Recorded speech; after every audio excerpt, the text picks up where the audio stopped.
Alright guys, welcome to the very first episode of a possible new series that I will be bringing you guys. I don't actually have a name for it yet. I'll need you guys to suggest some names at the end of the show. But basically, what I want to do is, it's not gaming related. There will be some gameplay in the background, but I'll be talking about the world news. I'll round up all the stuff that's happened this week that have caught my eye, and I'll give my opinions on it. And it should be fun, and also you guys give me your opinions in the comments below. So guys, this week is all about how the world is going to end.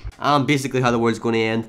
And give my scenarios on how I predict the end of the world. It is going to end this year. But anyway guys, I need your feedback for a name for the series. I don't have a name. I was thinking like Maxwell's Perspective or something like that. I don't know. Give me some naming ideas for the series, and if you get a good name and I pick it, then I will give you a shout out. And your channel link if you wanna. Yeah, I'll give you your channel link as well in the description.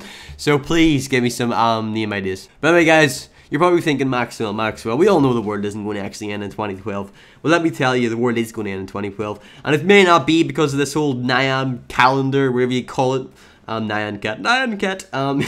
It may not be, it's not going to be because of that. I've predicted it. Anyway, so this week, North Korea have tested their new, 3-tier rocket bomb thingy majingy. Basically, they're gonna fire nuclear weapons at people. I would just like to say, I'm getting people all fired up now. They're gonna fire nuclear weapons at you. First of all, I'd like to say this is the first week. It's a test. I haven't done much research, so I'm kind of just going off the cuff. Some crazy suggestions here. Should it be like, well, actually, that is not factually correct. Well, I don't really care. I haven't done research this week, alright? Right, so North Korea have started testing, these 3-tier missiles, which are capable of sending a nuclear weapon to America. They actually tested the first one last night, and it failed. And the reason they say they were doing this is not because of nuclear. They were testing it for the weather. They were testing it to know the weather. Of course, that's what they were doing. Yes, North Korea, we believe you. But anyway, guys, they were supposedly testing that rocket so they can send some satellite into space for the weather. But actually, they're probably preparing some nuclear program.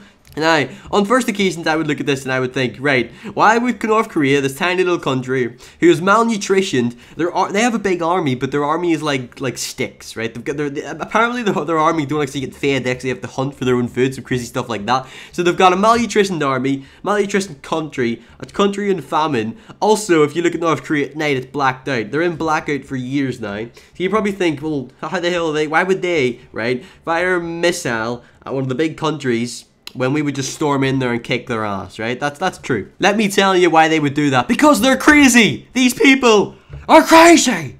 Right? They're crazy. They don't care. They don't know what the consequences are. So anyway, so these guys are going to do that. But the problem is, America go in, okay? They go in, and then but North Korea have allies, right? They've got China, and they've got Russia. Now, China and Russia are two pretty strong allies, okay? Pretty goddamn strong allies. So, if we roll in there, we could then start a war with China and Russia, okay? That's a possibility, in my eyes. So that would then cause a nuclear war. That is the first possibility of a nuclear war. Plus, you've got Mr. Japan over here on the right, who is an ally of the West. And I feel quite sorry for Japan, because Japan are like stuck there with like China, North Korea, and Russia. Well, they've got South Korea there, just surrounded by all these big guys with nuclear weapons. And they've not really got anything to do. So, yeah, Japan are really worried about North Korea at the minute. The second possibility for a nuclear war is Iran. Now, you get Iran smack bang in the middle of the Middle East. So, you've got Iran, okay? Now, Iran are also, they're testing nuclear facilities and stuff, a nuclear program. But they're claiming as well that this is not for nuclear weapons. This is for nuclear power. And the thing that I look at this and I think to myself, right, why is Iran researching nuclear power when they're so oil rich?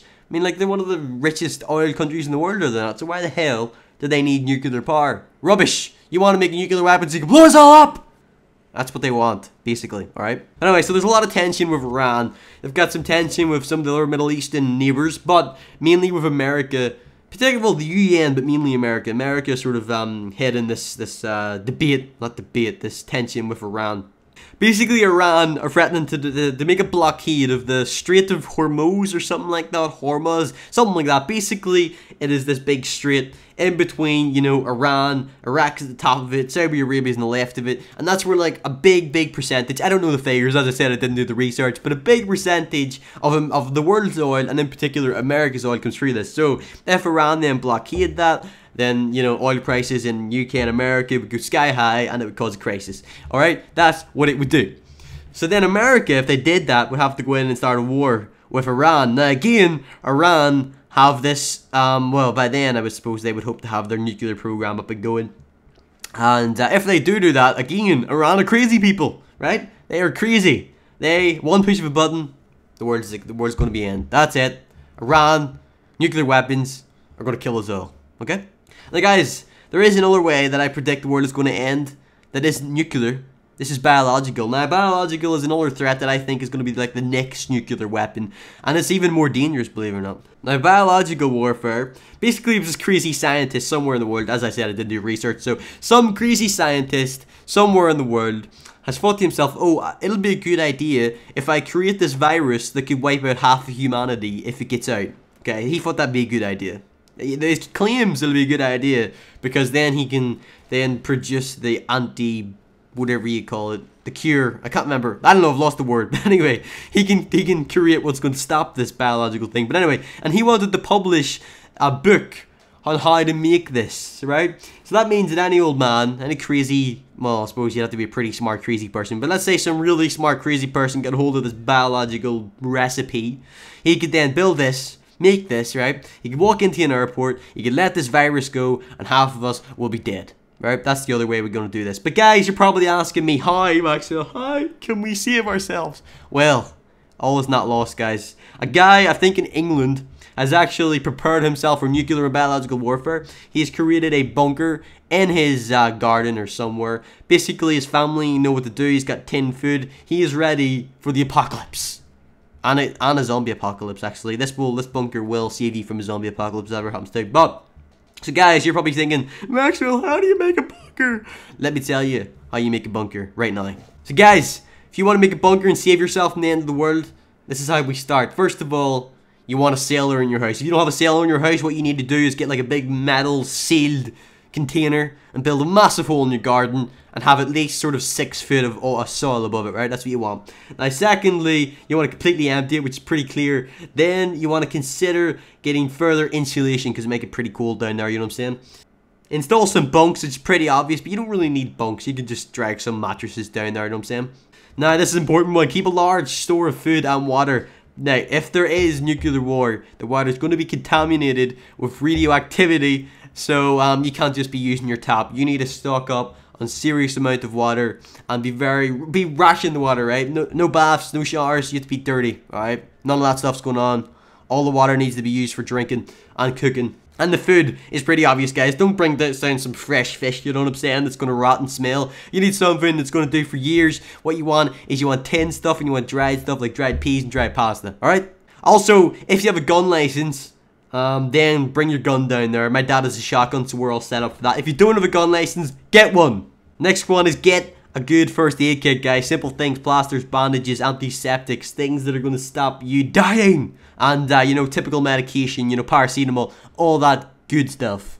Next one is very, very important, guys, and that is gas masks. You need to go on Amazon, you need to go somewhere and buy a few new, brand new, not used World War II crappy gas masks. You need some gas masks in case there's some gas bombs or crazy stuff like that. And yeah, also I would recommend getting a radiation suit and gas mask. So after the nuclear bombs have hit, you can go out and you can go outside basically. And guys, that is how you prepare for nuclear warfare. One thing I do question though is how, like, once this food runs out, what are you gonna do? It's not like Fallout. You know, there's not gonna be like this big purifier that you can work towards, or maybe there is. Maybe some scientist is gonna create a purifier.